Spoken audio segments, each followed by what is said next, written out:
Hi beautiful souls, welcome to my channel Elle's Temple. My name is Elle, I'm a goddess guide and intuitive tarot reader. Welcome back to my returning viewers. Welcome if you're new here.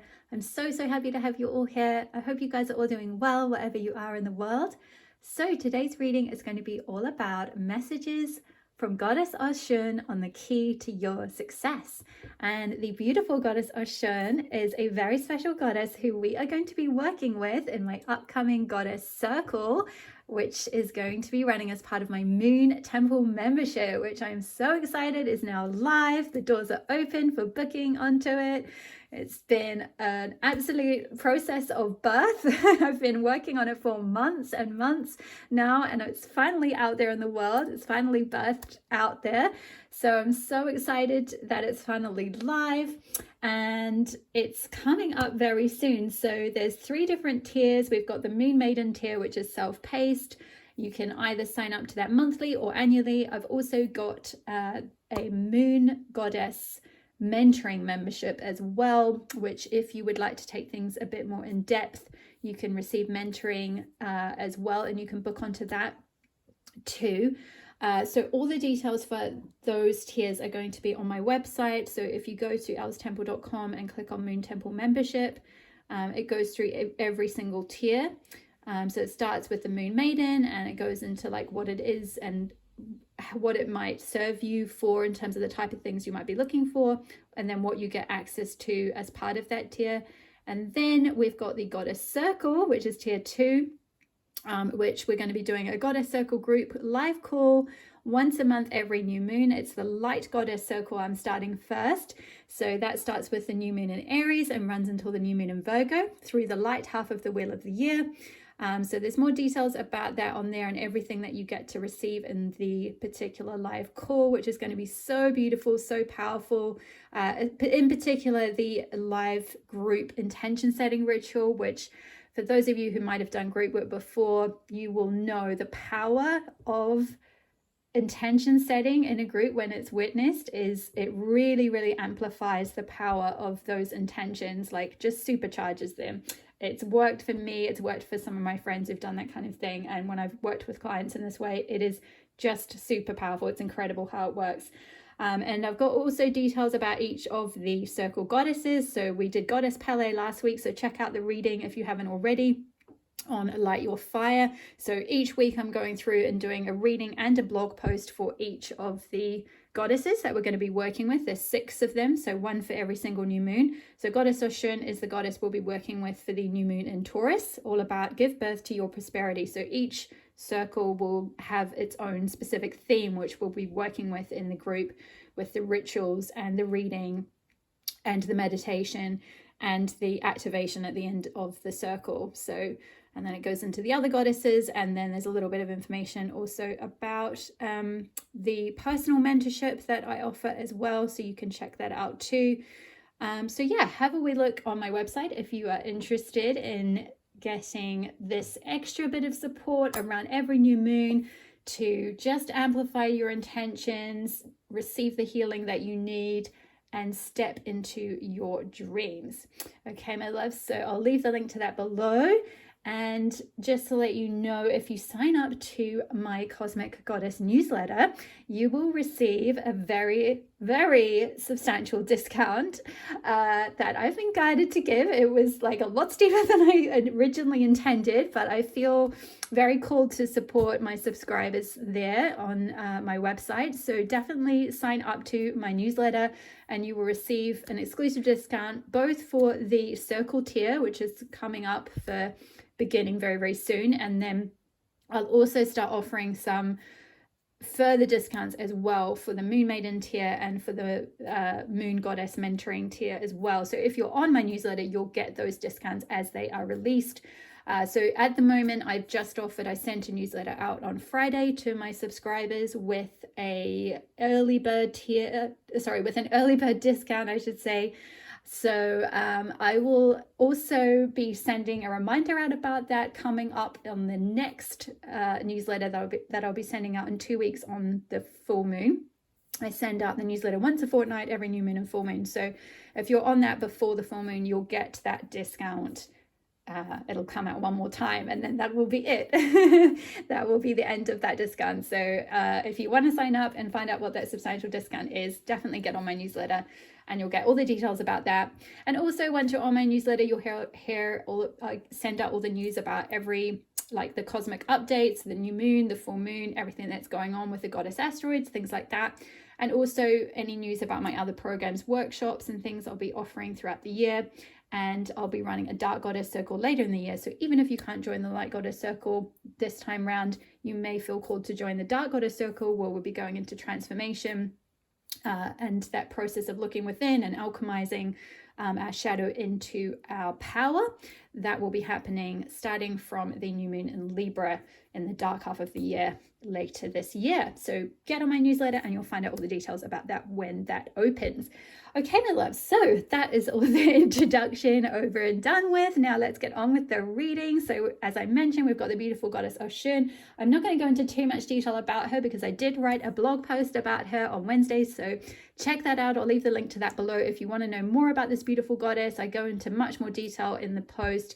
I talk about her myth, her background, how you can work with her as well, and also some suggestions of rituals that you can do as well. And of course, in the Goddess Circle, we'll be doing an actual live ritual with her and tapping into her energy and getting a bit of an activation in terms of related to the theme of giving birth to your own prosperity. So for those of you that might be interested in doing that and stepping into your feminine leadership, that might be something that calls you. So you can check that out and check out the blog post if you want to go a bit more in depth. But as I mentioned, she's a water goddess, a goddess of wealth, fertility, femininity. She really helps us to anchor in our power and to step into our success with confidence. You know, she's a goddess who she really loves like self-adornment and looking beautiful, looking her best, not so much in terms of like, material things, though she, certainly will help us to manifest that. If that's something that you're looking for, she can help you step into, wealth in all forms, so financial and material and everything like that as well. But she's more about self-value and really helping you to value yourself, value your time, value your energy. She helps us with self-worth. So if you have any self-worth wounds or any limiting beliefs around things like success, or sometimes it can be, particularly for women, I think it can be that we are not so much fearful of failure, but we're actually fearful of success. We can sometimes almost be conditioned, or just we have certain blocks within us that are holding us back from success because we may feel like, oh, I won't be liked anymore if I'm really successful, and this is subconscious. This isn't, I'm not saying we sit there consciously sabotaging ourselves or consciously saying like, oh no, I don't want success. Like, nah, that's not for me. No, we don't do that in a conscious way. It's all in our subconscious. It's all below the surface that subconsciously we may be holding ourselves back from success and prosperity because we may be fearful of what that may mean in terms of, how it may affect our dynamic within our partnerships, within our family, what people might think of us, will people still like us, things like this, what does it mean to be in power, or what does it mean to be confident, or what does it mean to be successful? Does that mean I have to, really sort of step into more of a masculine role and kind of lose my, intuition and my creativity and all of that kind of thing? Sometimes we can, feel like the only way to get success and prosperity is to go about things in a more masculine way. So Goddess Oshun is a wonderful goddess to work with to kind of help us step into that feminine leadership, to improve our self-worth, and to release any limiting beliefs about money and self-value. So to introduce each of the piles for this reading, we have got pile number 1, we've got card number 39 with Solitary. Okay, and the timestamps will be below as always. Card number 2, we have card number 36 with Warrior. And pile number 3, we've got card number 12 with Devoted. Okay, my love, so pause the video if you need a little bit more time to choose which pile is most drawing you in. Trust your intuition. If more than one pile is calling you today, it may well be that there are messages from Goddess Oshun across the piles that may be related to you in terms of your success. So just see which one is calling you and just take what resonates and leave the rest. Okay, my loves, I'll see you in your pile.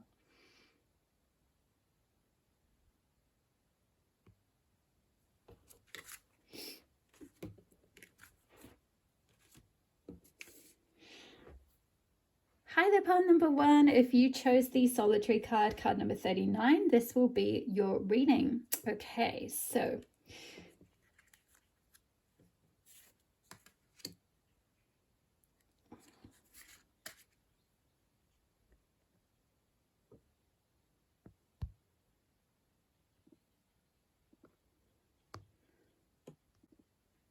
hi there, pile one. If you chose the solitary card, card number 39, this will be your reading on messages from Goddess Oshun about the key to your success. So I've pre-pulled your oracle card, so let's just get straight in. So we have got card number 22 with the Hermit.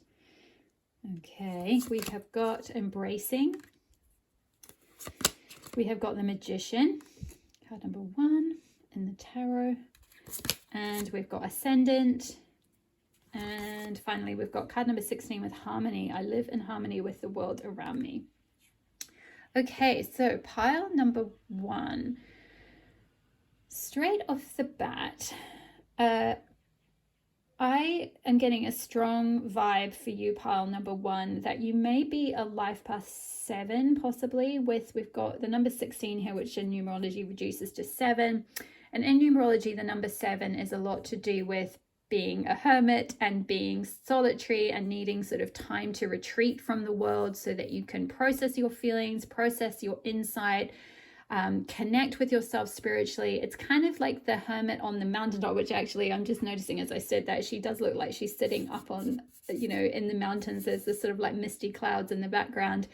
It's that energy of like, you know, the sort of 7 years in Tibet, like kind of going up to a mountaintop, retreating from the world, you know, so that you can understand deeper spiritual truths about life. And also we've got with this solitary card, this is linked with the crown chakra. This card is the color purple, and linked to the crown chakra, which is all about your spirituality, your spiritual connection, your connection to the divine. You know, if you think of the crown, the top of your head, it's like as that opens up, as you go through your spiritual awakening, you become more and more connected with your divine self, with your higher self. And I feel like that is the key to your success. Like you are meant to be, you are here to share spiritual truths. You are here to unlock spiritual truths, as we can see with this key here. It's like you are the key to that. You are literally like an embodiment of that. Your whole life's purpose, in a way, involves having access to that door, if you like, that spiritual door where you can, like, you've got the key, you have the ability to go through that door, to unlock that door and gain access to these like universal truths. It could be about any sort of, it'll be different for all of you in terms of like, you know, perhaps which aspect of spirituality or which sort of aspect of, say, universal truths or guidance or whatever it might be that you pull down. But in particular, I'm just saying with the Magician here, it could be something related to like manifesting, like receiving sort of divine truths or wisdom about, you know, how to use your energy to manifest things in your life, how to sort of use and channel your willpower and your mind. It could be things related to mindset, channeling your essentially channeling your focus towards being able to manifest something.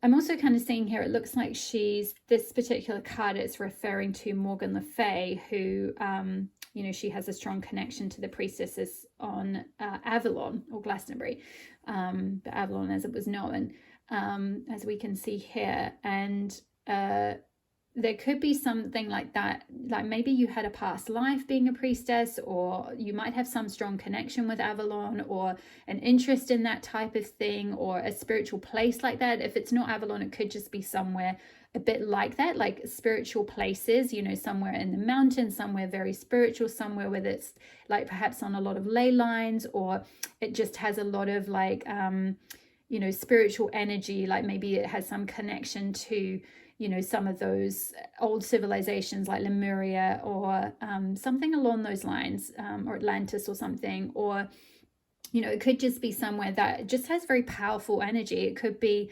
it could be somewhere where there's a lot of mountains or hills, or like I'm hearing the Yukon. That's very specific. I don't really know very much about the area. I think it's in Canada.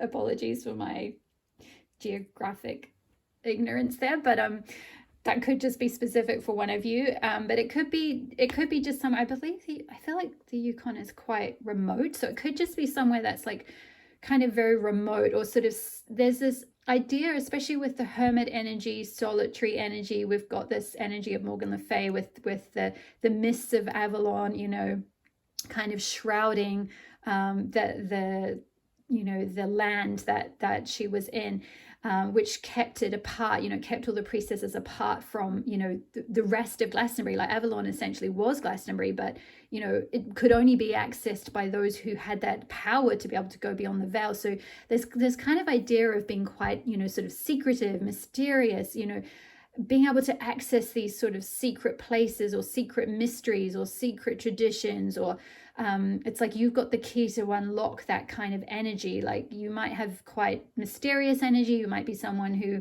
you know, you identify as a bit of a hermit, or if you don't, then I feel like this is kind of saying this is an important part of your life path. If you really don't resonate with that, it may not be your path, but I feel like for most of you who pick this path, you'll know, like you'll know that yes, you know, you'll recognize in yourself, like, yeah, I prefer my own company, or I prefer, like, you know, I like the company of others, but I need time out to retreat and restore my energy and connect in with my spiritual self, and, you know, restore myself in that way, and be able to receive divine wisdom, you know, when, you know, I feel like that's not necessarily something you can do if you're in a bustling city or around loads of people or something. It's like, it's better for you to kind of just retreat, to kind of sort of put that veil down, if you like, put that sort of shroud around you, like go into nature. I definitely feel like nature is also very important for you. For your cards, compared with any of the other piles, you have a lot of nature imagery in sort of 4 out of 6 of your cards. There's, you know, we've got this sort of up in the mountains, we've got this like the floodlands here, we've got sort of, again, some, it looks like kind of mountains in the distance with flowers, and again we've got a hill with and kind of, it looks like she's standing on sort of like rocks, and greenery here as well. So I feel like you're someone who possibly getting out in nature is really restorative for you. It really helps you to kind of connect to your higher self perhaps, and be able to know, you know, get that insight, get that wisdom, get that power, connect to that sort of, that magician power, that ability to like sort of alchemize any sort of energy you've picked up from others, and then be able to channel it and direct your inner power towards what it is you're feeling called to create. Which I feel like for you, pile number 1, it'll be different for all of you, but I definitely feel like with embracing here an ascendant, there's something to do with like embracing your authentic self and not wearing any masks in order to please people, because the ascendant can sometimes talk about the mask that we wear, or the how we present ourselves to the outer world. But really the ascendant is, and there's a great YouTube video by this astrologer called Eugenia Kroc, which I'll leave below in case you're interested in delving into this a little bit more, if you're interested in astrology and you know, finding out a bit more about, you know, different aspects, different ways of looking at the rising sign, the ascendant sign. Because I feel like in this video she talks about how the rising sign is, it essentially is more than just the mask we wear, because it really sets the trajectory of our lives, because it's where the sun the sun rises in the east, where the rising sign sets on your astrology chart, and it sets in the west. So it sets the whole tone of your chart, it sets the whole trajectory of your life. And it's something that very often in the earlier parts of our lives we maybe don't have as much connection with, but as we get older we grow into our ascendant more and more and start to embrace it more and more. And certainly with that mask aspect, it may be something that, like, it to a certain extent it is an aspect that other people recognize in us, but we don't necessarily, sometimes we can disown our own power or disown our own you know, that aspect of ourselves. We may not even, it's almost like, you know, you can't see I'm hearing that saying like, you can't see your nose, don't cut off your nose to spite your face, or you can't see your nose to spite your face. It's like you can't see something right in front of you quite often, and it's almost like that is the ascendant, that is the rising sign. It's like it's so almost intrinsic to us that we can't see it ourselves. We can't see that part of ourselves. It's something often that we grow into, and we start to like kind of alchemize it or embody it or embrace it more and more as we grow. And so I feel like, first of all, finding out what I'm sure most of you who are in this pile, if you're very spiritual and everything, you probably definitely already know what your rising sign is, but there could be something to do with embracing whatever that rising sign is. For me, just as an example, I quite strongly resonate with this pile in many ways, but particularly this rising sign aspect, because I'm a Scorpio rising, and growing up, I think definitely people probably saw that aspect in me, but I'm Taurus sun, and I didn't really identify with this Scorpio side of myself until very, very recently. It's kind of like, it's definitely when I heard that talk by that astrologer Eugenia, it really shifted something for me, and it kind of something clicked in place where it was like, yes, like it does feel like that's where my life trajectory is. It does feel like that's what's sort of pulling me along. Like it was something that I didn't really own as a part of myself. I didn't really own that Scorpio side, that kind of, like the secretive, the mysterious, the spiritual, the like diving into the depths, the kind of the dark goddess and all that kind of aspect of the spiritual, of the Scorpio side. I didn't really embrace it or see it or own it in myself. It was sort of disowned power. And so it's something that only recently, in my probably mid to late 30s, I would say mid to late 30s, after going through, a big sort of healing awakening, and a sort of a descent, which is very Scorpio energy, the descent journey, the sort of the heroine's journey into the underworld, and kind of, really connecting with all of that. So for some of you, I was guided to kind of talk about that. And so I feel like maybe some of you may be Scorpio rising as well, or you may be, you may have a certain sign that's perhaps pulling you to be a little bit more solitary or something. You could also be, I kind of picked up also Pisces rising sign as well, because I kind of get this highly intuitive, very sensitive, very potentially very spiritual, very dreamy, very mystical kind of energy as well. So could be either of those, but it doesn't have to be. There's just something around kind of your rising sign being of some importance, and embracing that part of yourself and seeing that as an authentic expression of yourself, as an authentic part of yourself, and owning that authenticity. I feel like there's just something important about this. It's like a rising in your life. It's rising up, and it might have something to do with it. It might have something to do with your power to manifest things in your life. Particularly with this reading, and the context of this reading, we're talking about success and prosperity and leadership and everything. So it's like that rising sign may somewhat tip your trajectory on a certain course that you may not have necessarily expected. You might have been kind of going one way, and then at a certain point in your life, it might just start to pull you more and more towards this sort of authentic expression of this spiritual side of yourself, I feel like. And I feel like the more that you're able to carve time out for, it doesn't have to be you totally have to go, like that's sort of going into the mountains, totally on your own. I mean, that might be something for some of you. You're like, yes, 100%, I want to do that. I just want to go and live alone and, have time out to be myself. And they're telling me to read the thing from the guidebook for this. This is from the Compendium of Witches, this card. But yeah, there might be, it might just be that, like, for some of you, if you haven't sort of fully connected with that aspect of yourself yet, or your kind of your life trajectory, or you might be going in the process of going through a bit of a spiritual awakening, it might be that you're pulled through a bit of a like solitary time, because life, particularly if you are a life path 7, or if you're going through a spiritual awakening, quite often what can happen is you go through a sort of a period of isolation where you get pulled away from things and people and places that are comfortable to you and that are keeping you stuck or keeping you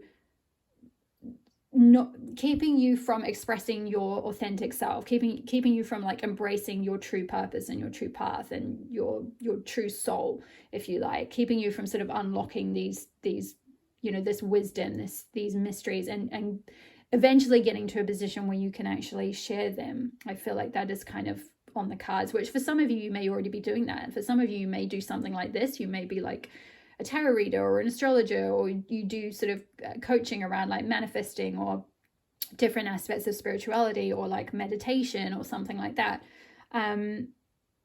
But for others of you, if you're not sort of fully sure yet of your path, or you're in that process of spiritual awakening where things are just, being pulled away from you, and you just feel like you're starting to notice that you're becoming more solitary or feeling more compelled to have more time out, more sort of be a little bit more hermit-like, it's because you're, the Hermit card in tarot is all about like, being the seer. They have the lantern where, they essentially are able to guide their path by their inner compass. Like they don't need anyone from the outside having authority over them or telling them what to do. It's like they can tune in to their inner light, as symbolized by the lantern that they hold. That's their like inner connection with spirit, and that's what guides them along. And then once they kind of are in a position where they've anchored that in, they're really embracing that ability to be internally led in that way, then they're able to guide others as well. Then they're able to pass on that, oops, sorry, I bumped the camera. They're able to pass on that wisdom. So let's read the Hermit card. So it says serenity, self-sufficiency, peace of mind, and contentment. So the small hut fills with the smell of grilled fish freshly caught. She tosses a piece to her friend, an old fox, who gulps it down in one swallow and then bundles up next to the fire. Here, deep in the forest, she has found peace. The hermit represents the invaluable quality of self-sufficiency and the freedom and reassurance granted by being able to rely on one's skills alone. Solitude does not always mean loneliness, for there is comfort to be found in the quietness of isolation. And then it says about the witch, Hotaru Hayashi was born in the late 19th century on the island of Hokkaido from a Japanese father and an Ainu mother.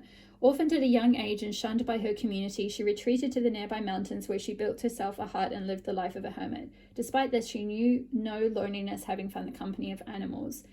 So there's a few things that kind of stuck out to me as I was reading that out. So the quality of self-sufficiency and the freedom and reassurance granted by being able to rely on one's skills alone. I feel like you are being called to do that, and that is the key to your success, is like relying on your own skills, your own wisdom, your own insight.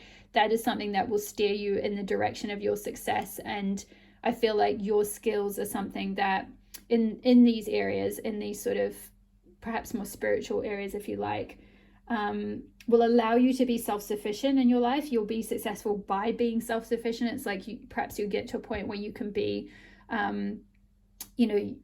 somehow you sort of work out a way where you can share your wisdom with others so that it supports you. It allows you to be totally self-sufficient. Or, maybe you write a book, or you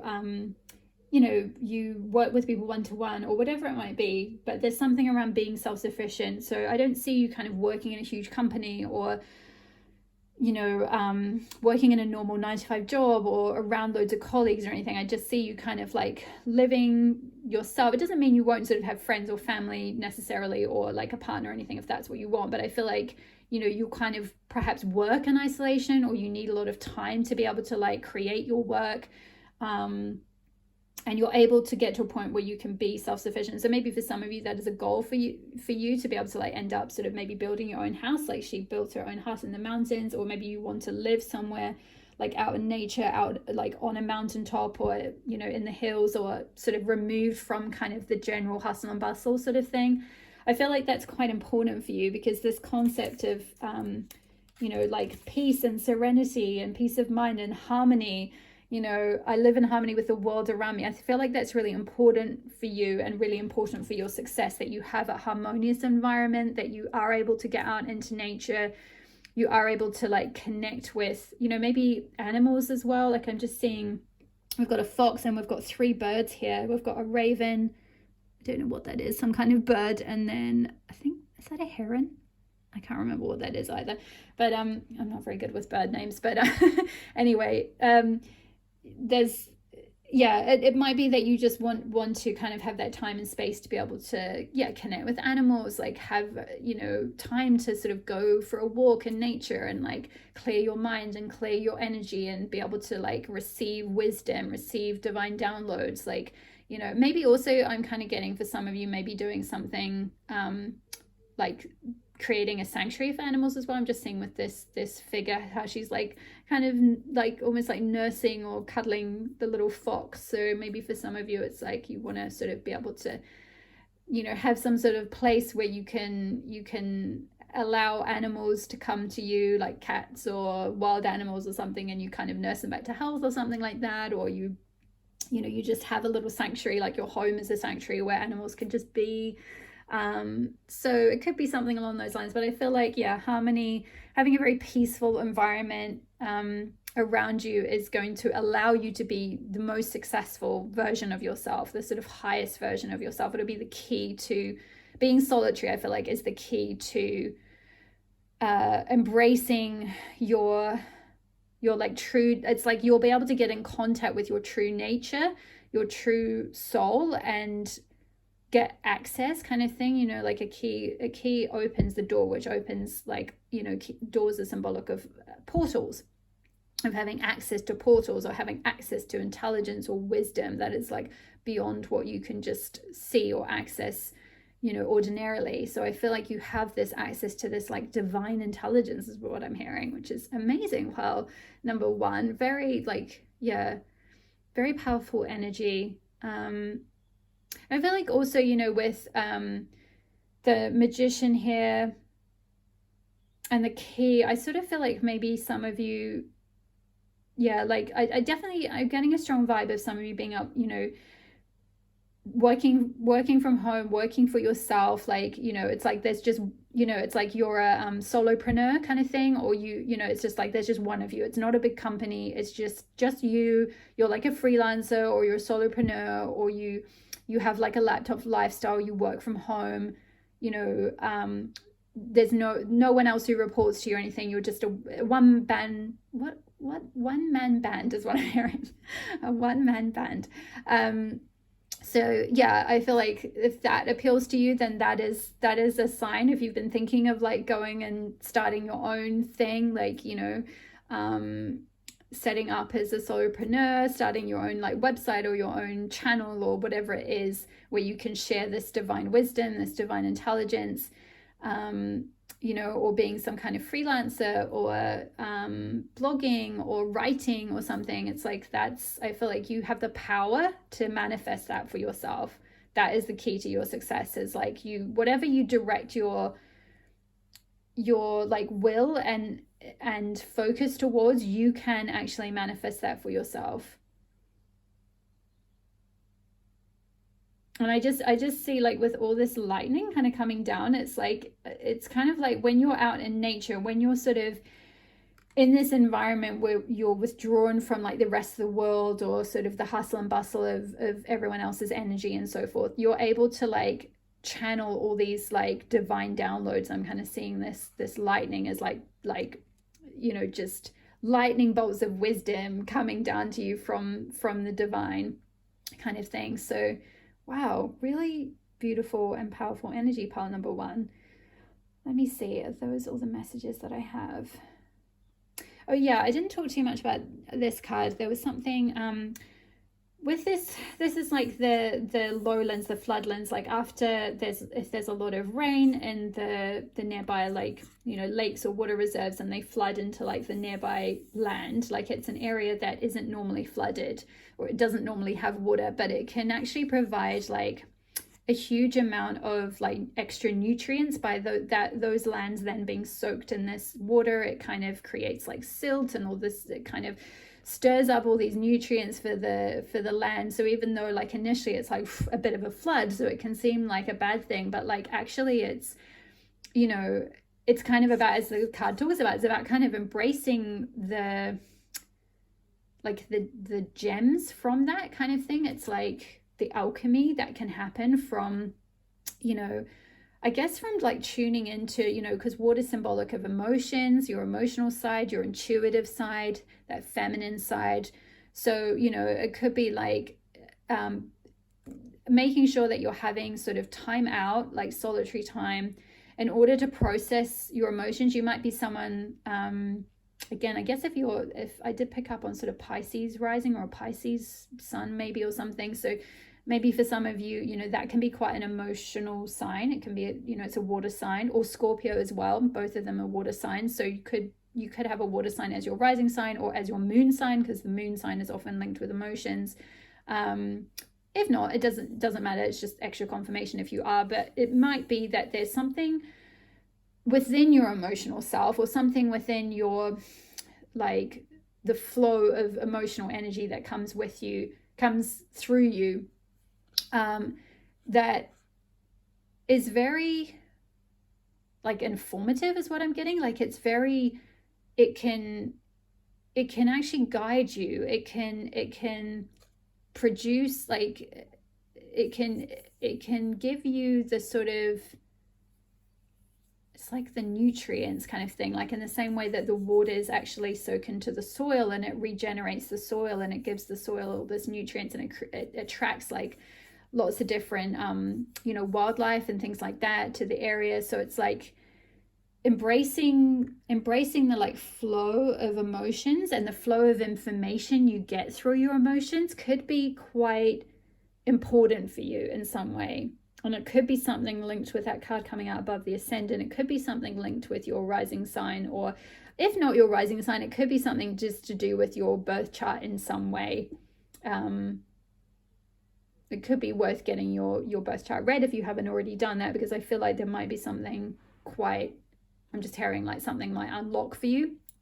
It might help you to embrace yourself as well, because sometimes like, you know, we can feel like certain aspects of ourselves, particularly if we've grown up in an environment that wasn't necessarily super supportive of like our authentic self.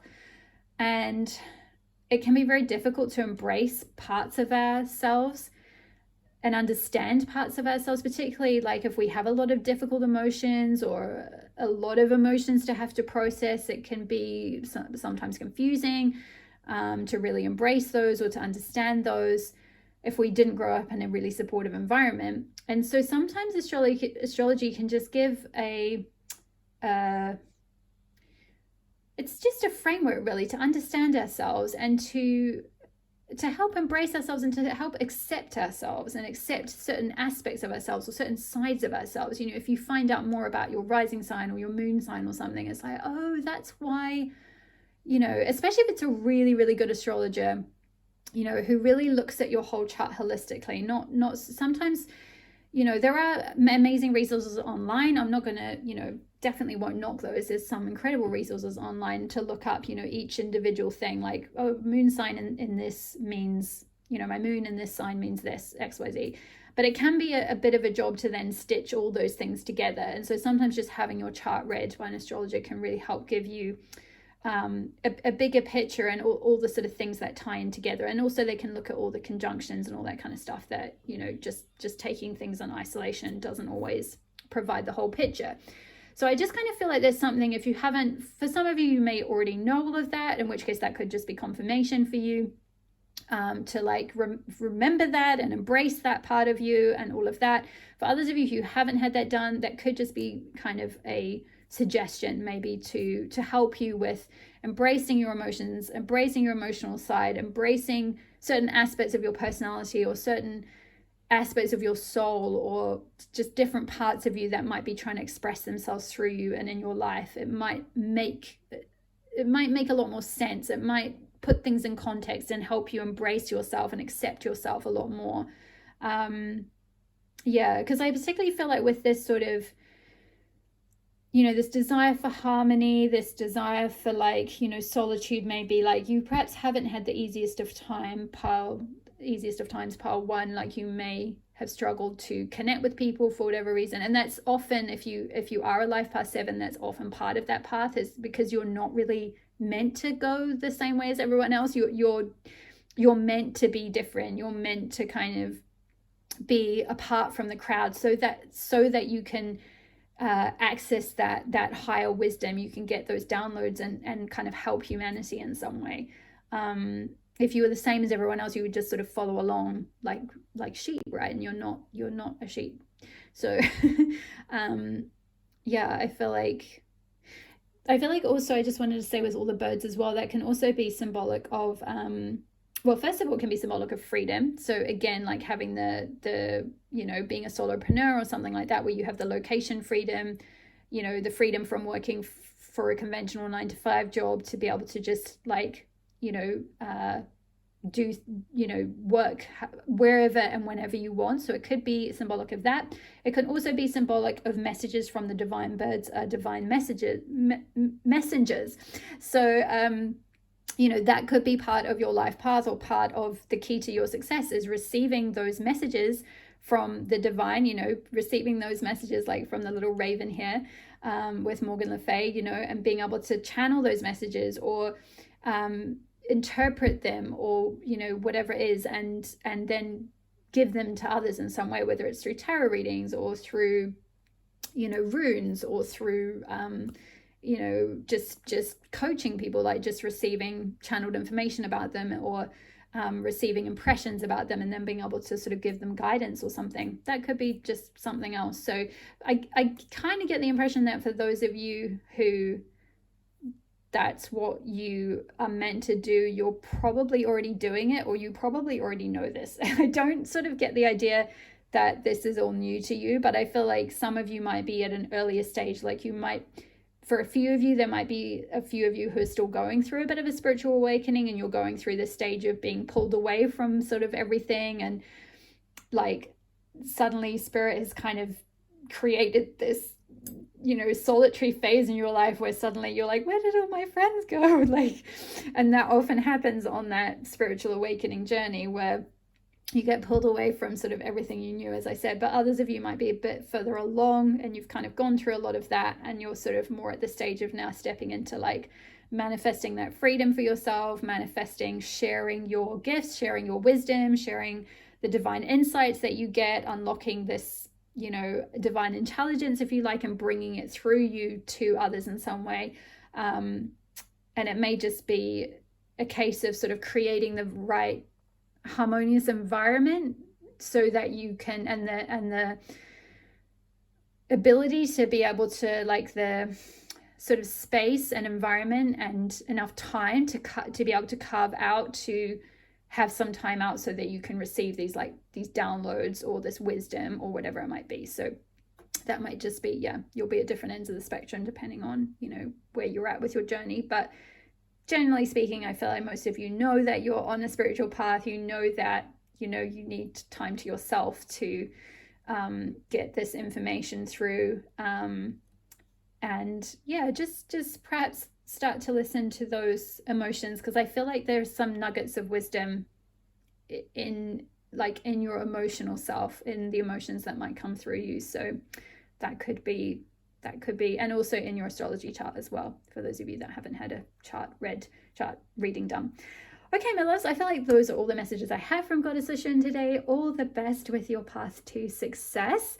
And don't forget to check out the link to my Moon Temple membership. I will leave that below in case you're interested in joining either the Moon Maiden tier, which is self-paced, and there's no interaction with that tier, which might suit you guys to a T. So check that out if you're interested in still receiving some support with setting your intentions and anchoring those in and manifesting your dreams.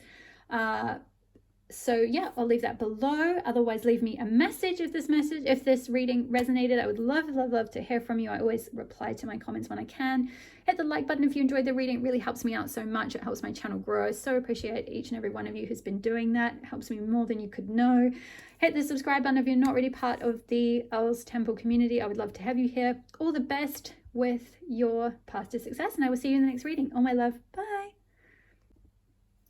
Hi, part 2. If you chose the Warrior card, card number 36, then this will be your reading on messages from Goddess Oshun, all about the key to your success. So I've pre-pulled your oracle cards. Let's just get straight into your reading. We have got, first up, card number 4, the Wind Rider. We have got Lilith, beautiful. We've got the Devil, card number 15 in tarot. Don't be afraid. I will come to that in a moment. We have got New Beginnings. And we have got, finally, card number 29 with Power. And today I step into my power. Okay, very powerful energy. Pile number 2. Woo! My goodness. Yeah, warrior strength. You guys have warrior strength. Like, you know, I don't feel like, I mean, some of you might be kind of some sort of a, you know, you might have a lot of physical strength, or you know, you might be really into sort of warrior sports or things like that. Like I'm hearing the Hunger Games or something. It might just be for some of you like that kind of, it's like, I can't remember the name of the lead character in that. But anyway, the point is that you have a sort of warrior nature as part of your inner nature. I feel like you are very strong. You're able to overcome anything. I feel like particularly with Lilith here, and we've also got the Wind Rider and Warrior and the Devil, actually, this kind of whole energy here could be a lot to do with having to overcome some kind of situation that tried to disempower you or tried to force some sort of submission or to subjugate you or force you to feel inferior or something along those lines, because Lilith is a lot to do with, you know, how you take your power back, you know, how you, perhaps if you were in a situation where, yeah, there was just someone trying to sort of force you to do something that you weren't comfortable with, or treat you as an inferior person, or make you feel like, you know, you should sort of bow down to someone, if you like, you know, as was the case with Lilith and Adam. And she was like, no, I'm not going to defer to you. Like, we are equals. We've been created as equals. You know, we are equal in the eyes of the universe, in the eyes of God or whatever. And you can't make me like bow down to you. I'm not your like slave, basically. And he was like, no, you are, because you're a woman. And she was like, okay, bye. And she left and went off and started her own, you know, colony, if you like. She had this new beginning. She went off and created her own new beginning. And supposedly, like, you know, of course, all the stories, because it's obviously like all the stories were told by patriarchy. And it was a woman, you know, taking her power back. So of course all the stories are like, oh, she has like demons, and then she eats babies and all this kind of stuff, which is a load of rubbish. That is not Lilith energy at all. And it's nothing to do with, you know, if you're tuning into the Lilith archetype, it's all about taking your power back from situations where someone was trying to make you feel submissive, someone was trying to put you in a submissive situation, someone was trying to subjugate you in some way, enslave you in some way, make you feel inferior in some way. And it's about, like, you know, rising up, like taking your power back, like, you know. And we've got the Devil here, which is all about sort of being chained, right? And we've got the figure of Madonna in this Modern Goddess tarot card, where, you know, she's got the chains on her wrists, like being chained to something that's holding you down, something that's holding you back, something that's keeping you enslaved or enchained to something. And it's like you have this warrior strength to break out of that situation. If you haven't already, I feel like for many of you, you've probably gone through this, and this is reflecting back on something that's happened in the past. I really hope it has, and I really, really hope for your sake you're not still in something like this, like in sort of, I'm kind of picking up, maybe for some of you, you might have gone through a bit of a narcissistic abusive type situation, like, or you know, I mean, of course that term, it gets bandied about a lot, can get overused a lot, it can get used to apply to situations that are not that, but I feel like in your case, you know, you'll know, like, I feel like the person that you could have been dealing with, whether it was a romantic partner or even, you know, a boss or someone in your family, something like that, who tried to, you know, gaslight you, put you down. You know, one of the main things with that is, like, it's not just gaslighting, it's also kind of it's also, it's that little thing of making you defer, you know, making you feel inferior, making you you know, like sort of questioning everything you like, sort of undermining everything that you like, undermining everything that you do, you know, making jokes at your expense, things like that. But like, you know, I feel like they're, yeah, whoever this person was, whoever you dealt with, it's like, whether they had full-blown like narcissistic personality disorder, or there was some sort of, they were on that spectrum somewhere, there was some sort of a narcissistic tendencies, narcissistic type behaviors going on, toxic tendencies going on, tendencies to try and like keep you, there could have been a lot of control as well, because like keeping you chained to something, you know, so there could have been a lot of trying to keep you controlled, keep you stuck in a situation. So yeah, possibly a lot of disempowerment. But with Warrior and Lilith and the Wind Rider and power, today I step into my power, new beginnings. You are, if you haven't already, you are in the process, and the key to your success is getting out of that situation, unshackling yourself from those chains, riding away, like getting on your horse and riding away. And I'm just seeing with the, she's got the bow and arrow here, so like, you know, channeling that, is it Katniss energy from Hunger Games? Channeling that energy, channeling that power. Like, I haven't actually seen that film, so I don't really know. This is just what I'm channeling through. So that archetype could have some sort of significance, but you know, there's something around like, yeah, this, you have this kind of warrior fight back energy. You know, Lilith didn't just take it lying down. Like literally, she didn't take it lying down, right? She was not going to submit. She was not going to be submissive to Adam. She was not going to be seen as second best or like, you know, defer to him. She was like, no, like we're equals. I'm not taking that. That's not okay. Like, you know, I deserve respect. I'm not going to submit to you just because you're a man. Like that's no. And so there's something where you've had to do that in your life. There's something where you've had to fight back. You've had to say, no, like I'm not doing this anymore. This is not okay. I'm unshackling myself from this. Like, you are not going to tell me what to do. You're not going to control me. You're not going to keep me down. You're not going to disempower me. And whether that was a relationship, I feel like for quite a few of you, it may well have been a disempowering romantic relationship. For some of you, it might have been family. And for others of you, this may have been work. It could have been a boss. It could have been a company. It could have been something in relation to, you know, what you do for a job or for work that was very controlling and, you know, made you feel inferior in some way. And I feel like, yeah, you are being called to step into your power, to take your power back. I'm also getting with the number 29 here. This reduces in numerology to 11. And I feel like many of you, in particular for pile 2, you might be a life path 11. Life path 11s often have to go through, and I just saw 8:11 on the clock when I said that. Life path 11s often have to go through extreme situations and a lot of tests, a lot of painful experiences, a lot of difficult emotional experiences, a lot of dark nights of the soul, in order to cultivate their strength, their warrior strength, cultivate their power.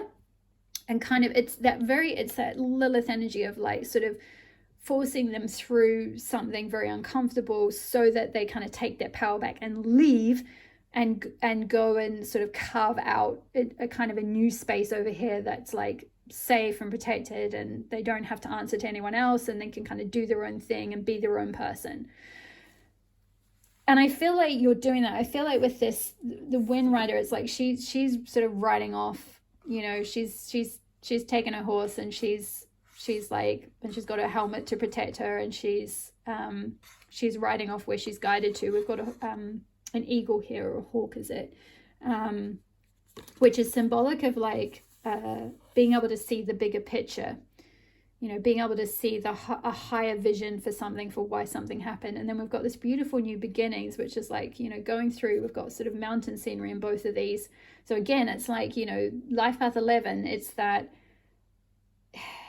it's the mountain path. It's the hardest path. It's the path that's like the most steep, the most arduous.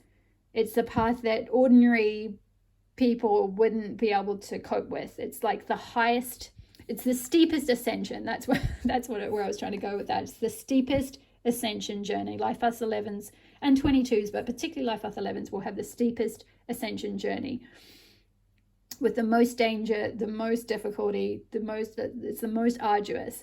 And I feel like you've been going through that. You've been in this sort of darkness, and you're finding this, you're going towards this new beginning with this beautiful sunrise that's like bathing this kind of mountain that you're going towards in light. It's like your Lilith kind of taking your power and leaving some disempowering situation behind that was keeping you stuck, keeping you chained, whatever that was, whether it was a relationship or a job.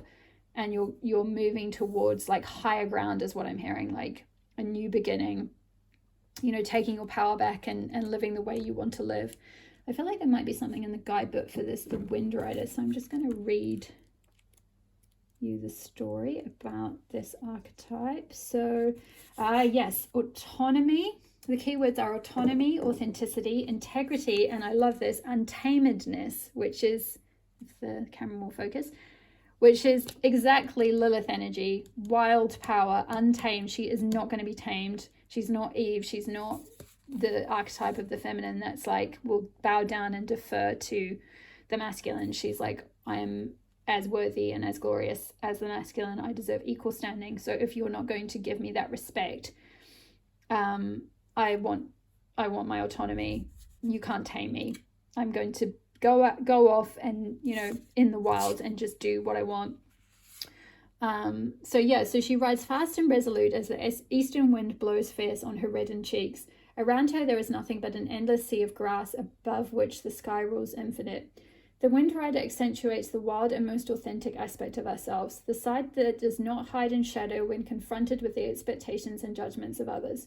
She speaks to the confidence in one's worth and abilities and reflects an unapologetic stance about our values and ideals, which is very Goddess Oshun, can really, really help you to do that. So if that's not something that you already feel like you embrace, having confidence in your worth and abilities and having an unapologetic stance on your values and ideals, check out my blog post about Goddess Oshun, because I speak about how you can work with her to do just that, to really embrace your worth, really improve your self-worth, really embrace your self-worth. Because I feel like pole number 2, you might well have gone through a lot of things that have tried to put a bit of a dampener on your self-worth, tried to like make you feel less than worthy. So yeah. So about the witch, it says Kaza was born in 4th century BCE Attica, revolted by the idea of living the subdued life expected from a woman in ancient Greece. Very appropriate for also with the Lilith archetype here as well.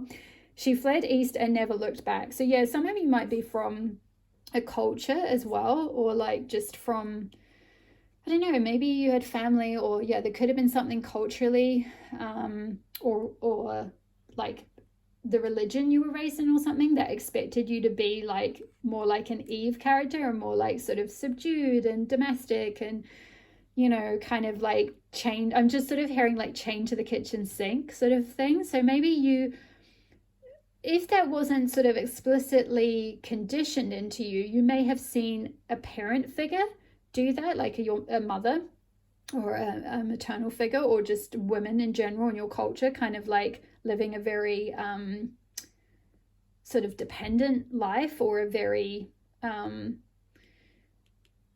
like for you didn't, like, maybe they might have felt like they had freedom, but you didn't perceive that they had freedom or autonomy or authenticity or whatever. And so you are like, yeah, you didn't want that subdued life that maybe was either expected of you or that you witnessed around you. And so you fled that, or you're in the process of fleeing that, just like this witch. So yeah, her journeys took her to the lands inhabited by the Scythians. I think that's how you say that. Hopefully that's how you say that. Scythians. Where her skills allowed her to rise to the status of advisor to the tribal chief. So yeah, there could be something around getting to a point where you use your, I'm just hearing like you use what the skills that you have cultivated by virtue of having to go through these difficult situations that try to chain you and keep you disempowered. it's like what I'm hearing is like your pain is your power.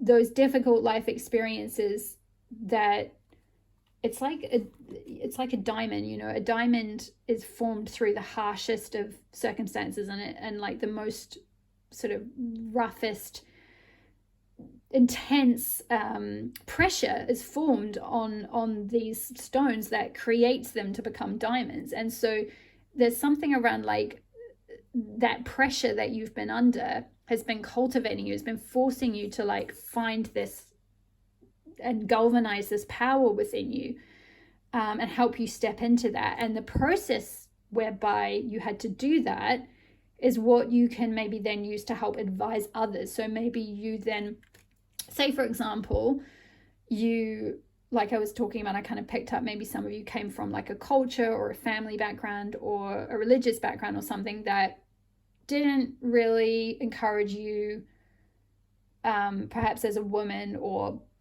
as part of your culture, to be autonomous and, you know, have the freedom to kind of choose your own life or whatever it is, or choose to live how you want, choose to, you know, be respected for who you are and your own worth independently, you know. And you've managed to get out of that, and you've gone through a lot of difficult experiences in order to kind of like sort of save yourself, is what I'm getting, to sort of escape or get out of that situation.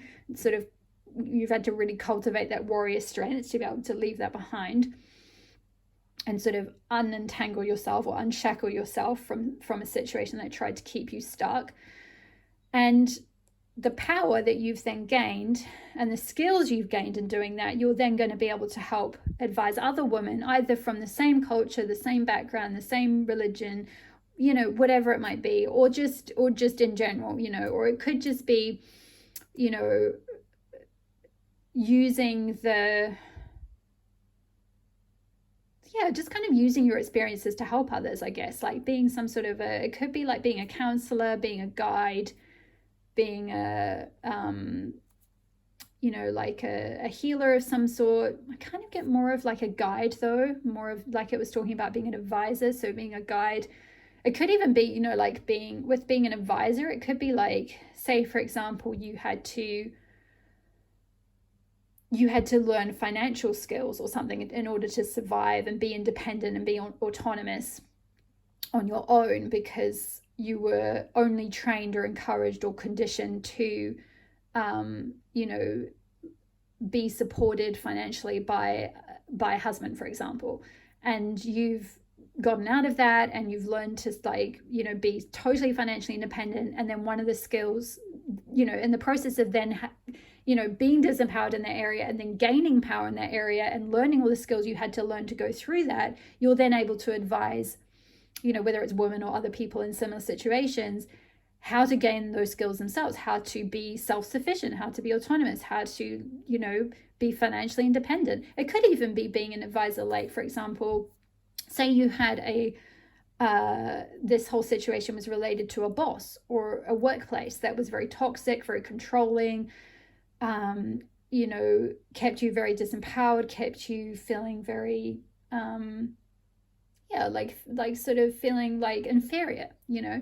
And you got out of that situation and you found a way to use your skills independently. Like, you set up your own, you took those skills that you were using for that company or for that university or whatever the training was that you had, and you were like, okay, right, if you're gonna disrespect me or disrespect my wisdom or not, you know, not value my opinions or anything, I'm going to take those elsewhere. And then you go and take them, and, you know, you then become a freelancer and you go and then share your wisdom with companies that do value you, and they pay you a lot more to, like, come and advise them, you know, on the skills that you learned or something like that. And I'm just remembering the myth that I wrote about Goddess Oshun coming to mind, because she, and you can read the whole story on my blog post about her, but she was involved in the creation of humanity on Earth, because all the gods, all the Orishas as they were called, were sent down by God. I can't remember his name now, Ogdumali or something. They were sent down to Earth and told to get to work creating life on Earth, creating humanity and you know, animals and everything. And there were like 12 of them and goddess Oshun. And the 12 Orishas were all male, and goddess Oshun was obviously a goddess. And all the males were like, they ganged up on her and were like, go away. We don't want you. We don't need you. You're a woman. Like, we've got this. We're the men. We're the intelligent ones. We'll sort this out. And so they totally disrespected her. And she kept trying to say, you can't sort it out because I am the goddess of water, and you need water on earth to be able to fertilize anything. For anything to be able to grow, you need the feminine principle. You need the water. And they kept ignoring her. And so eventually she was like, well, I'm not going to sit around here and try and convince them of my value. Because she knows her intrinsic value, she knows her self-worth, she knows who she is, she knows what she brings to the table. She was like, well, let them see how they get on their own. And so she goes off and hangs out on the moon and looks at herself in a pretty mirror. And the Orishas try and create life on Earth, and of course they totally fail, and they have to go back to Ogdumali, I think his name is, and say, and we can't figure it out. We failed the task. And he comes down and says, well, where's Oshun? And they're like, oh, we told her to go away. We said we didn't need her. And he's like, duh, like, she is the goddess. You need the goddess. You need you need water here. Like, no life is going to grow without her. And so go and apologize to her, get her back. And so they go tail between legs. They go and find her, and they have to bring her presents and everything and bow down. And, you know, then she's like, okay, like, yes, she's very gracious. She doesn't tell them to bugger off again. She comes back with them, and they work together. The masculine and the feminine principle, the Orishas and the goddess, they work together and birth life on earth. So she is responsible for, you know, in the myth, she is responsible for the creation of life on earth. She's necessary for that. And so I feel like there's something in that story, because that just suddenly popped into my head as I was talking about some of you doing some sort of advising. And I feel like maybe there was some situation where, could have been a workplace thing, where like you tried to give your opinion and it was sort of rebuffed, or like people in your workplace or people in some situation just didn't see your value. They just didn't really appreciate you, or they didn't appreciate what you brought to the table. And I feel like there's something with Goddess Oshun kind of saying, like, you don't need to prove that. Like, let them see how they get on without you, because they're going to try and do it and it's going to fail. So whether you've already left this situation, I feel like that could be just a nice confirmation. If you walked away from a really toxic workplace where they didn't appreciate your value and you kept trying to, you know, prove your worth or prove your value in some way, and in the end you gave up and left, that could just be confirming that they, you know, they've tried to do it without you and it's absolutely failed, like whatever they tried to do without you there. But for others of you, if you're still in the situation, it could be worthwhile possibly withdrawing your energy back, focusing on yourself, focusing on your own projects, or, you know, whatever else, your own loveliness, your own self-worth. And like, you don't need to kind of bend over backwards to try and prove something or to try and like convince them of your worth. Like, you are worthy. Just anchor in that, like, know that, like, I am worthy, my opinions are worthwhile, my skills are worthwhile, I am valuable, I am an asset, you know, my wisdom is necessary. And just keep anchoring that in and keep holding to that vibration, and just see what kind of starts to shift around you. Because I feel like, you know, also it may be, depending on your individual situation, of course, it may be that if you're in some sort of a really toxic place where they really repeatedly devalue you or disempower you or put you down in any way, like if there's any sort of like abusive tactics, or if there's just like anything that where they are like controlling or aggressive or abusive or anything like that, if it's you know, got to that point, then maybe really considering pulling out of that situation. Obviously, like, you know, I'm not going to suggest to do anything that would put you in financial risk, but, you know, if you are in a position to be able to do that, or to start looking for something else so that you can protect yourself. And, you know, I feel like with that wind rider energy, I'm kind of seeing some of you sort of galloping away, like, you know, leaving something, taking your power back, and you know, walking away from this like devil energy, this attached, this chained energy. I feel like as well, this devil energy can be to do with, I can talk of like being attached to material things, or money. You know, this is meant to be representing Madonna here. And yeah, this, her like iconic, the iconic comb bra was like part of her, is it blonde, ambitious blonde or blonde ambition or something tour, I think it was. So some of you, it could be that there may have been a situation where like you, like this devil may not necessarily be like representing an actual person or a situation on the outside. It could be an inner attachment to something, because the devil can speak of like addictions, dependencies, attachments. So it could be, and because with Madonna here, and I'm just kind of picking up a slight vibe of someone potentially being like driven by material success or financial success, which there's nothing in itself like wrong with that or anything. It's just that if it's like you're having to, say, compromise yourself in order to gain that, say, that status or that money, that salary or whatever it is, I feel like that's what's sort of being like highlighted here, is like, because we spoke about with both Lilith and the Wind Rider about like kind of having integrity and not sort of, it's like not settling or not kind of accepting poor treatment or something along those lines. So there could be something like that playing out for some of you, or it has already played out for some of you, perhaps in your career, along the lines where, you know, and this is really natural. I mean, gosh, I did this in my 20s. Like I stayed in a corporate workplace, which actually, I mean, it wasn't that bad. It wasn't so, like too super toxic. It wasn't controlling or anything, but it wasn't really good. I mean, I got really burnt out, and there were many difficult situations and stressful situations, and you know, and I was using a lot of my time and energy and everything towards, you know, this big multinational company, and got really burned in the end, and it really didn't work out. But I mean, that was life's way of like pulling me out of a situation that was not really meant to me, and that wasn't really meant to be, and reorienting me towards what I do now.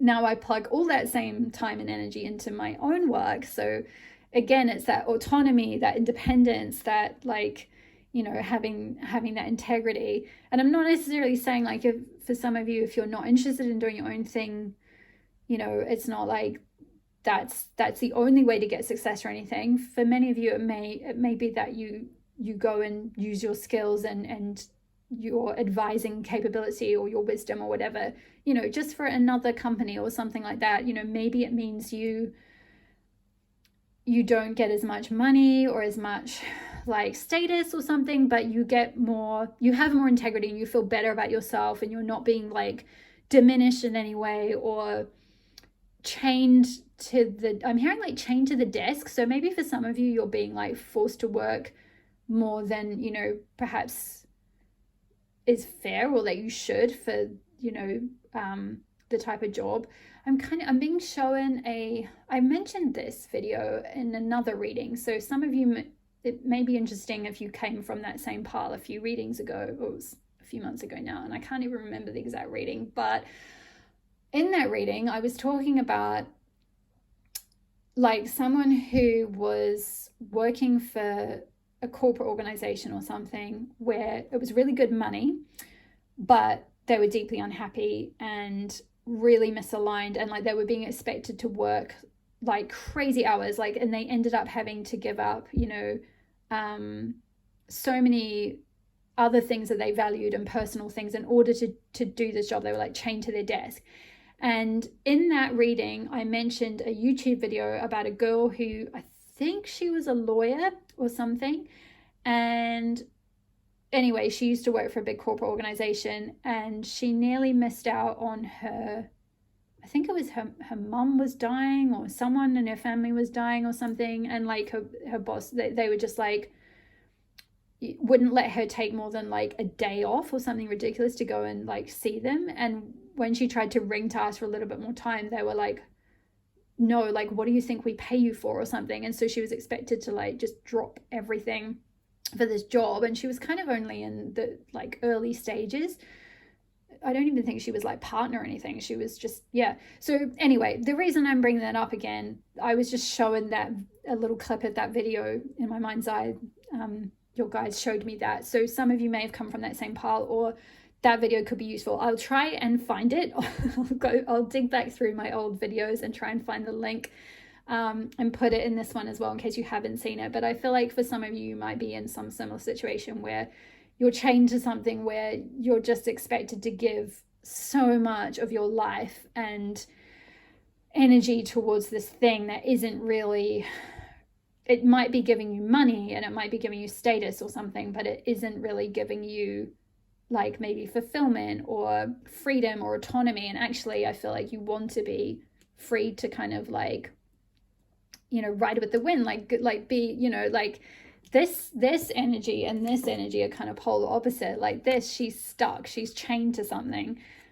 Whereas this one, she's like got her horse, she's got the wide open expanse, you know, and she's free to ride where she wants. So, you know, it could be that some of you want to, like, you don't want to be chained to a desk, you want to be free to like live and work anywhere in the world, you know, have location independence or something. So maybe you want to set something up eventually where you can use your skills, you know, advise others in some way. I'm also just kind of noticing all the planets on this card, like all the sort of orbiting planets and the moon and the stars. Maybe for some of you, you're going to like go into something like astrology or like advising on kind of, yeah, something to do with like the cosmic cycles, kind of similar to what I'm doing. So yeah, some of you could be doing something quite similar. So yeah, but there's definitely, you're definitely in the process of like taking, if you haven't already, or some of you might be about to step into your power, taking your power back.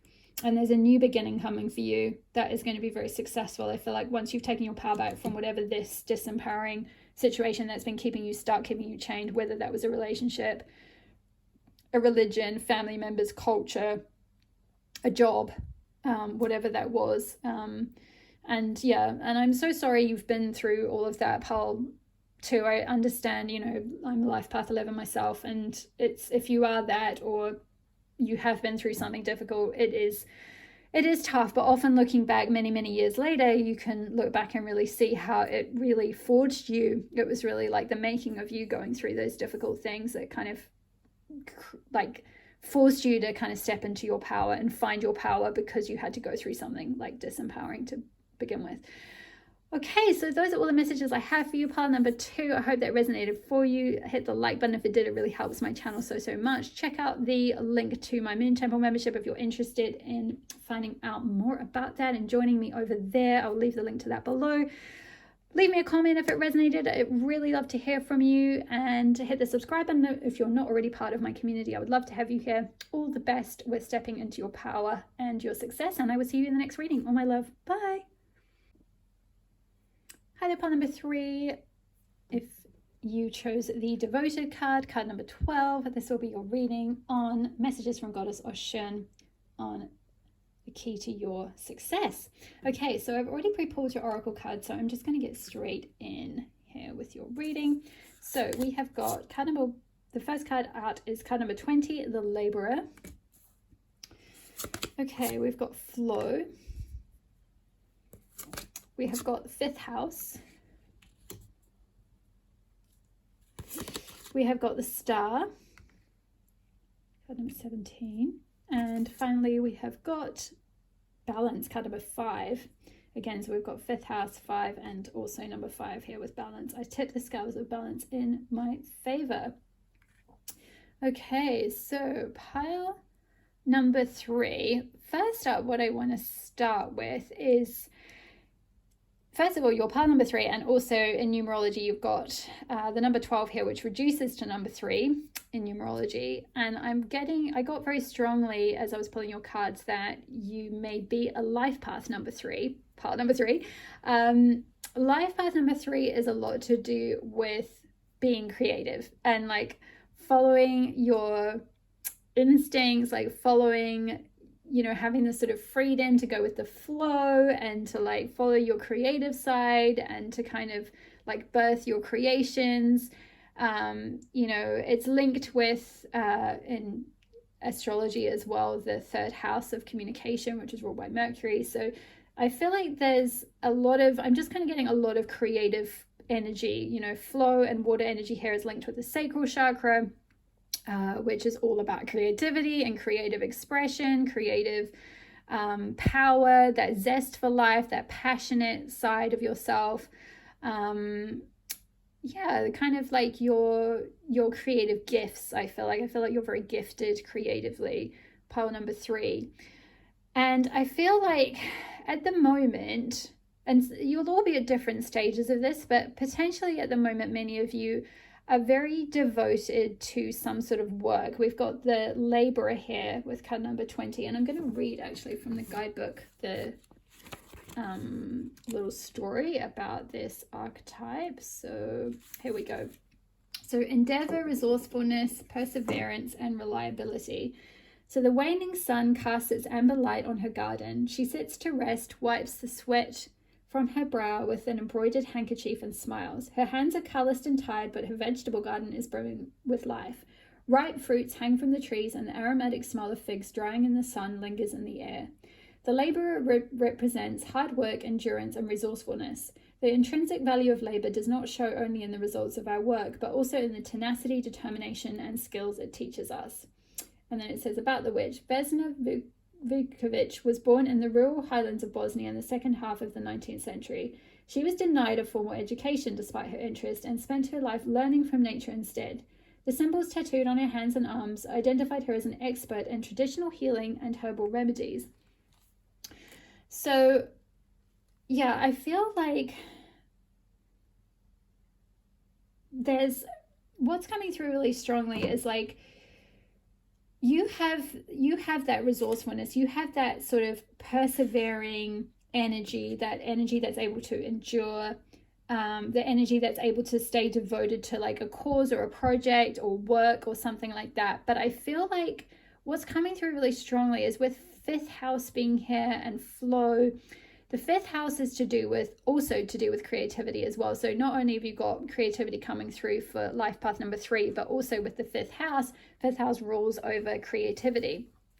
And also like sensuality and pleasure and fun and playfulness and all of that kind of thing. That's sort of like having a sort of inner child approach to life, like being able to just go with the flow and like, follow your instinct and see what creative ideas you get, and then be able to play with them and kind of create things out of them.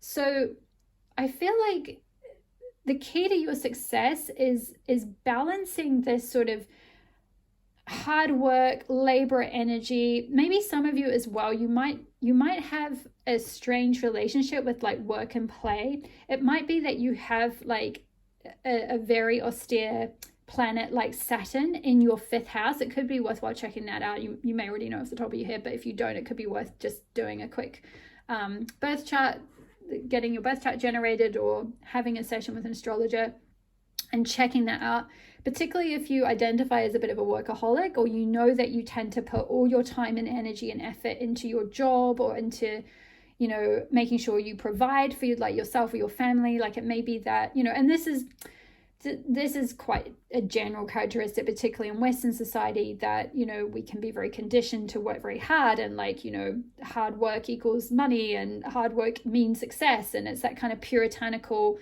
attitude, towards work, and work sort of being the one thing that can kind of give you meaning and give you fulfillment. And maybe also you just grew up in a family that really valued hard work and diligence and productivity, and you may have a bit of a if not distorted, sort of guilty relationship with like pleasure and fun and play and joy and creativity and taking time out to kind of like go with the flow and enjoy your, you know, sort of creative passions and things. You might find that like you sort of struggle with that. You struggle to kind of feel pleasure or to connect with that sensual side of yourself, or that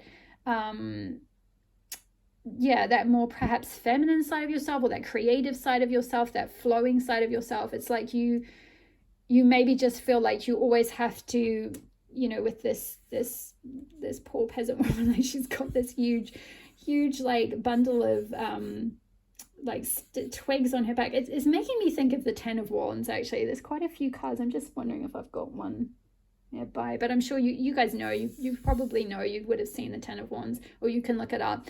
But it often shows like someone kind of like bent over a little bit, and they've got like a lot of weight on their back, and it's like kind of the card that can often speak of burnout and like burdens and over being like burdened with responsibility. So maybe some of you, you know, it may not be very easy for you to kind of tap into this fifth house energy, because you may be very responsible for your family. You know, you may be responsible for creating, you know, as it talked about with this card, she's got to create the harvest, right? She's got to tend to the harvest. You know, you might have come from a farming background, because I'm just noticing with the like the cows in the background, and like, you know, or the sort of idea of harvest. You might sort of come from that kind of very productive, like, you know, if it wasn't directly related to farming or harvesting, it was just that energy, right? That energy of like, well, we've got to put a lot of work in because, you know, we need to get the money out to put the food on the table, and times might have been quite lean. And so you might have really adopted that energy of like, you know, being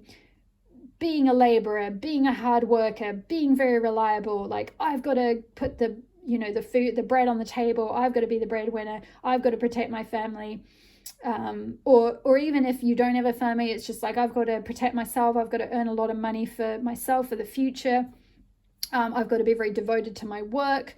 You know, you might, I'm just kind of noticing with it looks like a sort of, I don't really know what it is. It's kind of, it looks a bit like a leopard or something, like I'm just kind of thinking of like a wild cat, you know, that sort of leopard energy, which is like, you know, they're the sort of, you know, they're the animals that like they prey on other animals, right? And I'm not saying you do that. I'm just saying like you it's kind of like eat or be eaten type of mentality, in the sense that you may have adopted, or you may have been conditioned into like, well, I've got to go out there and I've got to be the one who like works really hard and earns the money, or else like, you know, I'll get eaten alive by this capitalistic society or something, you know, which is fair. But what's coming through really strongly is you have some sort of gift, some sort of creative gifts. And if it isn't creative gifts, I also picked up with the laborer card, it mentioned how she had something to do with like herbal, I've lost it now, 20, it was saying something about herbalism, I think, or an expert in traditional healing and herbal remedies, you know, which could be like creating your own herbal remedies, creating your own things like this. So there could be something around needing to you channel and use that those energies that you have are wonderful. Then they're good qualities. But where at the moment, if you're plugging all that work and all that hard work and labor and tenacity and diligence and everything into perhaps a company or someone else, and denying your creative gifts, your passions, the things that you're really interested in, and all your energy, 100% of your energy is going to your job, which is not to say like working hard is a bad thing, or being dedicated to your job is a bad thing, or being devoted is a bad thing. No, it's just that what's coming through is your guides want you to take a little bit of that energy that you put into like your work and put it into your passions and your creative gifts and into your creativity, because there's something that I feel like wants to come through you. There's some sort of creation that wants to be birthed through you, and it needs that same devoted energy that you put into your work or into your job or into your responsibilities, onto the, like, to grow these passions, to grow these creations. There's a strong message around balance here, around like, I tip the scales and balance. I tip the scales of balance in my favor. And I feel like that's to do with like tipping this, like this sort of work hard, no time for play energy, to like work responsibly and do your job, yes, and put in a certain amount of effort, and have time for play and sensuality and pleasure and creativity and things you enjoy, like just for the sake, you know, the fifth house has a lot to do with like embracing joy and doing things purely for the pleasure of doing them, not because they're you know, you're doing them because it means you're being productive when you do them, or you're doing them to achieve a goal, or you're doing them to achieve some kind of end. It's like you're just doing them to enjoy them. You do them because you enjoy them. And I feel like that is the key to your success, part number 3. It's like, you may not realize that there's something that you could be very successful in that's actually something you enjoy, because I don't feel like you've necessarily plugged enough of that devotional energy. Maybe for some of you, you've just started. There could be something, for a few of you, you might have just started something and you're like, like, I really like this thing. Like maybe you've started doing something like this, like tarot readings or something, for example, or you've started doing pottery or whatever else it is, a little hobby. You've just finally sort of carved out a bit of time and gone, yeah, let's just try this like one night a week or something, and you really enjoy it. And maybe the more you enjoy it, the more like it could become something that's successful for you. But I feel like that's not, provided that's your only goal, it won't necessarily play out that way. But if you, for as long as you're doing it and enjoying the process of doing it, and it's something that brings you a lot of pleasure and something that connects you with your creativity, I feel like with the star here, that's sort of destined for you to be like, essentially you could be a star. I feel like that's what this is saying with the star coming out under flow. Like when you're able to kind of go with the flow and balance out your sort of rational, logical, responsible, linear, forward moving sort of energy with this more flowing, fluid, like creative, joyful, pleasurable, just doing things for fun and seeing where it leads. You know, that is that going with the flow energy. It's like, I don't know where this river's going to lead. I don't know how long it is. I'm just going to kind of meander with it and see what happens and see what it leads me to and what kind of unfolds. And then that will sort of be the key to like just kind of opening you up to your potentially becoming known for that thing, becoming recognized for that thing, becoming like some sort of star, like taking center stage. You know, like the fifth house is ruled by Leo, which is, you know, the sign that's all about like taking center stage and, you know, being, you know, it's connected with like, you know, being confident, being vivacious, being, it's very creative. It's very about like shining your light, shining your inner sun, you know, being very connected to your inner child and letting that part of you express yourself, which I feel like that's sort of not something, you know, this archetype coming through, it's very like it doesn't feel very much like, you know, she's very connected with her inner child. Like certainly she might derive a certain amount of pleasure and satisfaction from hard work and from labor and the harvest and all of that, and that is all very important. But I feel like there's a strong message of balance. There's a strong message of needing to balance that aspect of yourself with this more creative side, with this like the flow of life. Like you might have a lot of, I kind of get strong Capricorn vibes, to be honest, from this card. Like you might have Capricorn really strong in your chart, or like I said, Saturn could be a sort of strict, you know, planet that's quite restrictive and disciplinary, could sit in your fifth house, or you could be Capricorn Sun, or could have a lot of Earth I'm just getting this strong fixed earth energy. So fixed earth is Taurus, actually. So you could be Taurus. I'm Taurus, and I resonate with this path as well. I keep saying I kind of resonate with elements of all the paths, but I resonate with this in regard to, like, I was like this in my 20s in corporate. I worked really, really, really hard and got really burnt out. And, you know, quite burdened with responsibility. I got to a certain level of middle management, and it was a lot of pressure and excuse me, a lot of responsibility. And it didn't really suit me because I didn't really ever want that. And I turned around when I was like in my early 30s, and I had just after my Saturn return hit, and I was like, I don't even really want to work in media. I don't even like this stuff. I don't want to be a boss, and I don't want this stress, and I don't want to be chained to a desk, and blah, blah, blah. Like, just all of it was all misaligned. And it was a big wake-up call. And, you know, I wanted to have more freedom. I wanted to have more creativity, and I get to do that now, like in my business, you know, with my channel, with like all the things that I'm creating at the moment. Like, you know, I get to sort of use my devotional energy and channel it towards like something that I'm passionate about, which is like spirituality and mysticism and goddess stuff. And, you know, I love all that stuff, and like ancient myth and ancient history, or her story as I call it. And like witchy stuff and tarot cards and all of this. Like, I love this. Like, I could do this all day without pay, which is how this started for me. Like, it was not similarly, and which is probably why I'm guided to talk about this. I didn't start it with an intention of turning it into a big business or making money or doing anything that was like for that reason. It was just a hobby. It just started off as like a thing that I did that people asked me to do for them. I really enjoyed reading cards, and then friends and housemates started asking me, and then it grew a bit from there, and they passed that on to their friends, and then they would contact me and ask me, and then, you know, it just grew organically. And I had no idea I was going to do this. I had no plans of this. When I was in my 20s and working in corporate, I wasn't spiritual at that point. I didn't know about any of this stuff, so I could never have envisaged this.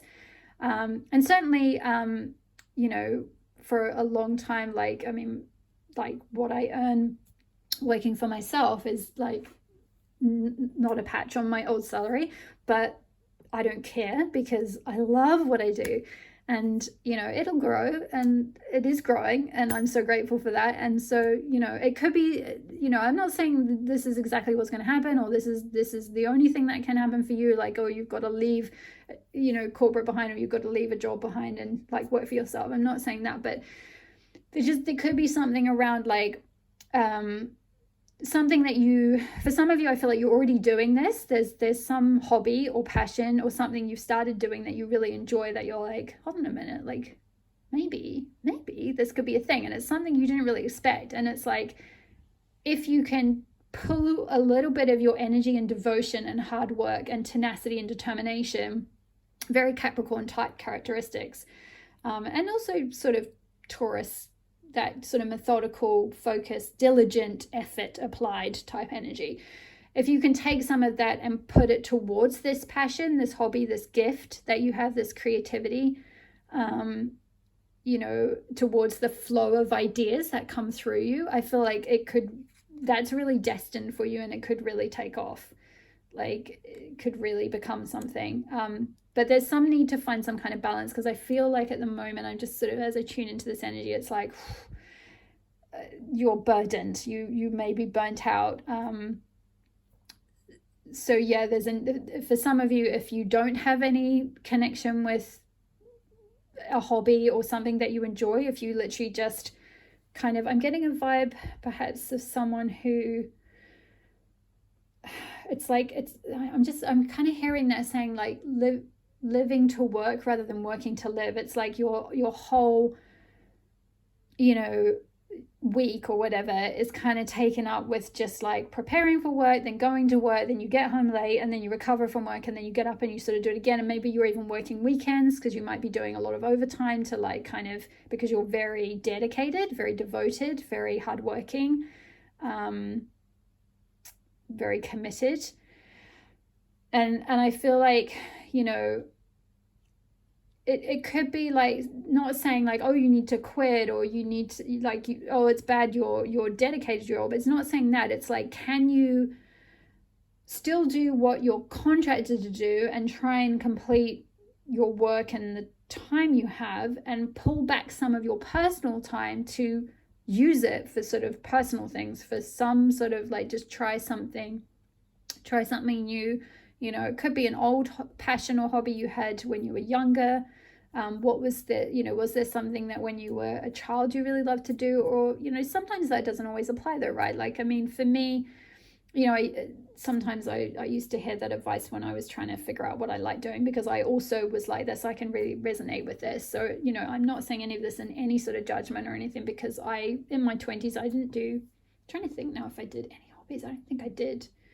Particularly when I was like in a more senior position, I just worked a lot. I mean, I hang out with friends and things, but like I didn't have any hobbies. And I think, you know, mostly it was like the culture, particularly when I was in sort of my 20s in corporate, is like, you know, recovery is like sort of just lying on the couch on weekends, and then like, or going out for drinks after work, you know, late, and just, you know, that whole lifestyle. And I'm not saying you're doing that. I don't really get that many of you are doing that, but, you know, there might just be something around like a lot of your focus is going on your job or your career, and there's nothing wrong with that. But I feel like you have a creative gift, you have some talent, some passion that wants to come through. There's a lot of like orangey reddy energy here, and orange is the color of the sacral chakra, which is all about, as I said, it's like passion and creativity and sensuality and pleasure. And you know, it's quite different. This card is quite gray. Like, there's a lot of the cards in this deck, they're not all like this color. They're all, you know, there's beautiful colors in some of the other ones, and this one's just very gray. So I feel like maybe for some of you, you're sort of stuck in a bit of expressing a certain archetype at the moment that's just a bit like there's not much vivaciousness there. There's not a lot of like life force being expressed through you. It's like sort of drained a color. Like maybe some of you just, you know, I don't feel like you're like this. I just feel like maybe the environment you're in or the work environment you're in is just very like heavy or very like burdensome. There's a lot of you carry a lot of responsibility potentially for your job. Maybe some of you are managers or something like that, and there's just what's coming through is like, and it might take a bit of time to like try some other things and see what you enjoy. Like it might be, you know, playing around with lots of different stuff. Case in point, when I was in corporate, I took a sabbatical, and I think I was like 31, something like that. And I took a 6-month sabbatical because I wasn't that happy where I was going, but I didn't know what I wanted to do. I had no idea, because like I said, I didn't have any hobbies. I didn't really know what else there was out there. So I took 6 months out to kind of travel and go with the flow and just to kind of have some time out to devote to some other things and do some creative things that I just never had time to do when I was just doing this like full-time job and commuting and everything else. And so that opened up, like in that time I went and so speaking of like healing and herbal stuff, I did holistic cooking retreats, and I ended up working on them. Like I started off, I just was a participant on them, and then I ended up working on them, which was in Italy and France, which was like amazing. Not much money, but like nothing compared to what I got in my corporate job, but like, you know, just so much fun, and I learned so much, and in the process kind of healed myself, because I was suffering from a chronic illness at the time. And so it could be something like that. Like maybe you don't have to leave, maybe you don't have to stop everything you're doing. Maybe it's just take a holiday, take a vacation, take a sabbatical if you can, or, you know, can you work from home one day a week, or can you sort of shorten your hours or something like that, you know. I mean, I understand if you have a lot of responsibilities, if you do have to support a family, that might not be possible, but, you know, ask Goddess Oshun for help, for support, if you need financial support, to open something up, to give you a little bit of space to go with the flow, like to kind of just take some time out to like see where you're, it's kind of like, you know, river energy is surrendering. And actually, funnily enough, that the river came out because Oshun is the goddess of flow and the goddess of rivers. She rules over I think it's the Oshun River in Nigeria. And she's all about like the flow of abundance and connecting with the like flow of energies of the universe and going with the flow and like surrendering to the flow and where life is trying to guide you, you know, rather than sort of this energy of like, I've got to make everything happen myself and it's all on me, and if I don't do it I won't survive. You know, it's like kind of opening to the flow, allowing the universe to bring things to you and to like sort of guide you to where you need to be, kind of thing.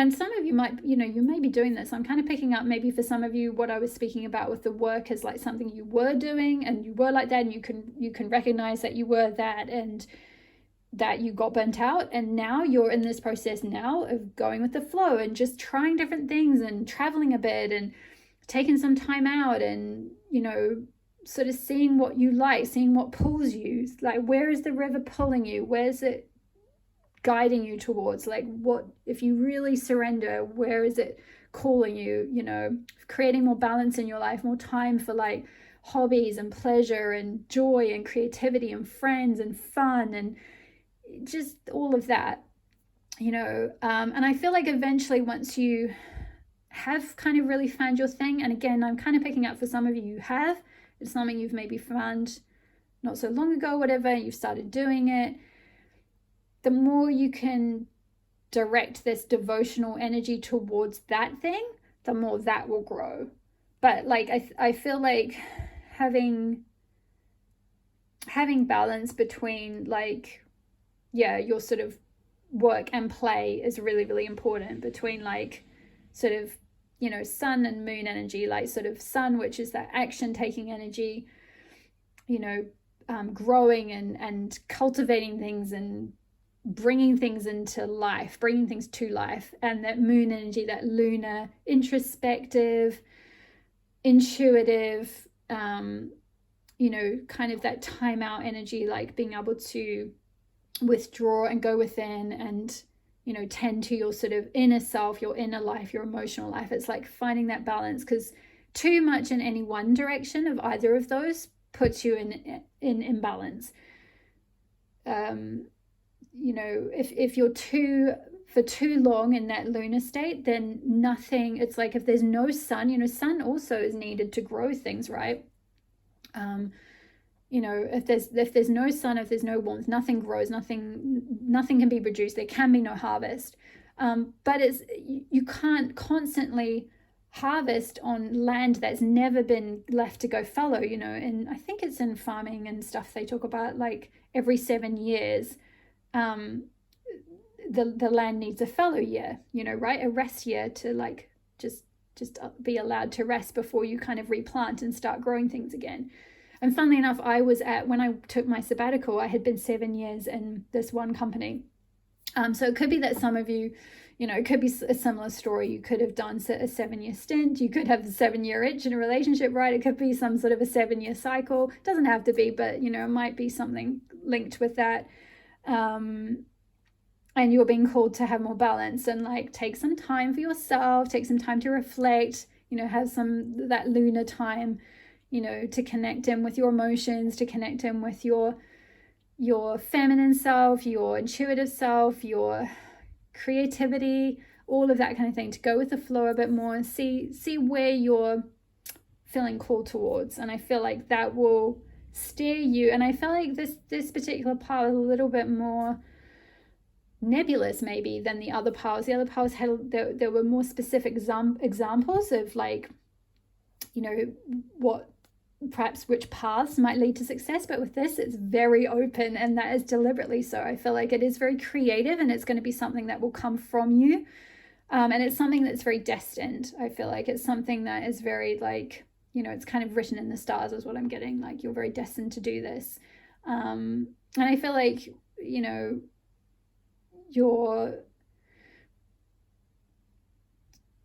know, in this card, this woman, she's got her eyes closed, like symbolizing like going within, you know. So I feel like when you can carve out time to kind of go within and connect with your inner self, you know, to balance that energy of that sort of outward focus, laboring, pushing things forward energy, and that sort of inner energy, you will get more clear direction of where to flow towards, of what to, you know, what your next steps are.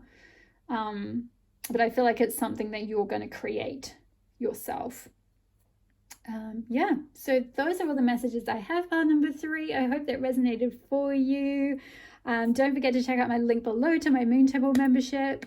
It might support you in some way to stepping into your intentions. You know, we had this balancing out with the moon here, so maybe that could be a really good little support for you. Or, you know, it doesn't have to be with me, you know, I'm not saying you've got to sign up to mine, just whoever resonates for you. Like, I just encourage you to, you know, connect with that feminine side, with the moon, with the lunar side, and set those intentions, and allow the moon to guide you. You know, we've got a full moon here, which you know, the moon rules over water. You know, it can allow the tides to come in and out, so the moon can very much like guide us as well, and allow us to, you know, release on the full moon, and to set new intentions and create a new beginning on the new moon. So it could be very helpful for you syncing with the moon's energies and working with the moon's energies to get clarity on you know, what you're being called to create.